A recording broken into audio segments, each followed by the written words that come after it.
কৃষ্ণ, হরি বল। রাধে রাধে সবাইকে। আশা করি তোমরা সবাই অনেক অনেক ভালো আছো। তোমাদের সবাইকে অনেক অনেক স্বাগত আবার একটা নতুন ভিডিওতে। তো আজকে আমি চলে যাচ্ছি হচ্ছে আমাদের দ্বিতীয় দিন, যেহেতু আজকে পুরীতে। তো আমি চলে গেছিলাম হচ্ছে বিকেল বিকেল আজকে বিচে। তো আগের দিন যেহেতু আসতে অনেকটাই সন্ধে হয়ে গেছিলো, তাই জন্য তোমাদের সব কিছু ঠিকমতো দেখাতে পারিনি। তো দেখো এখানে কিন্তু বিচটা বিকালবেলাতে অনেকটা সুন্দর লাগে দেখতে। এখানে কিন্তু চারিপাশে অনেক রকম দোকান বসেছিল, মানে একদম মেলার মতন। আর এখানে নানান রকমের জিনিস ছিল যেগুলো আর কি বিচে পাওয়া যায়। তো দেখো এখন কিন্তু সমুদ্রের ঢেউটা অনেকটা কম, কিন্তু সন্ধ্যা হতে হতে কিন্তু এই যেখানে দেখছো উঁচু অবধি অত দূর কিন্তু সমুদ্রের ঢেউটা চলে আসবে। তার জন্য কিন্তু দেখো এখানে সবাই ফটো ফটো তুলছিল, মানে যেহেতু এখন আর রথের সময় কিন্তু এখানে অনেকটাই ভিড় হয়। তো দেখো প্রচণ্ড ভিড় ছিল বলতে গেলে, আর আমরা যেদিকটা ছিলাম সেদিকটা কিন্তু অনেকটা ফাঁকা ফাঁকা ছিল।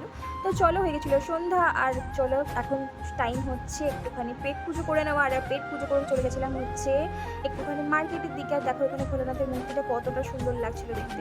তো চলো আবার কিন্তু কালকে সকালবেলায় আমাদের কিন্তু যেতে হবে মন্দিরে। আর আমি কিন্তু দেখো সকাল সকাল ঘুম থেকে উঠে রেডি হয়ে গেছি, আর এখন কিন্তু বাজে হচ্ছে সকাল 6টা মতন। আমাদের যাওয়ার কথা ছিল ভোর 4:30টার সময়, কিন্তু আমার ঘুম ভাঙেনি। তো যাই হোক, দেখো বাইরে কিন্তু হচ্ছিল বৃষ্টি, আর বাইরের ওয়েদারটা কিন্তু ছিল জাস্ট অসাধারণ। তবুও কিন্তু গরমটা এখানে লাগছিলই, যতই বৃষ্টি হোক আর রোদ না থাক, কিন্তু গরম কিন্তু ছিলই। দেখো রাস্তাঘাট কিন্তু একদম ভেজা। আর আমরা কিন্তু চলে যাচ্ছিলাম হচ্ছে পায়ে হেঁটে মন্দিরের দিকে, কেননা এখানে কিন্তু টোটো পাওয়া যাচ্ছিল না। দেখতে দেখতে কিন্তু পেয়ে গেছিলাম একটা রথের দর্শন। তো চলো ভগবানকে দর্শন করে নিয়ে আমরা চলে যাচ্ছিলাম হচ্ছে মেন মন্দিরের উদ্দেশ্যে, যার জন্য এখানে অনেক কষ্ট করে আসা।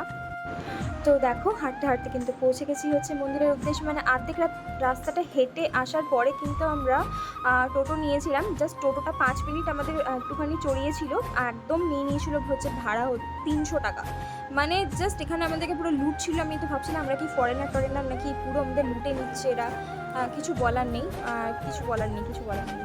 তো দেখো ফাইনালি মন্দিরটা তোমাদেরকে বাইরে থেকে দেখিয়ে দিচ্ছি। যেহেতু মন্দিরের ভেতরে ফোন নিয়ে যাওয়া অ্যালাউ না, তার জন্য কিন্তু আমরা নিয়ে যেতে পারিনি। আর দেখো ফাইনালি আমি কিন্তু পৌঁছে গেছি হচ্ছে ভগবানের রথের সামনে, যার জন্য আমার এত কষ্ট করে এত দূর থেকে আসা। তো ফাইনালি কিন্তু দেখো এখানে আমি চলে এসেছি। আর যেরকম ভিড়ের আমি ভিডিও দেখেছিলাম, যেটা দেখে অ্যাকচুয়ালি আমার ভয় পাই, সেরকম কিন্তু এখানে ভিড় ছিল না। তোমরা কিন্তু দেখতেই পাচ্ছেন, বাট মানে নর্মালি ভিড় ছিল।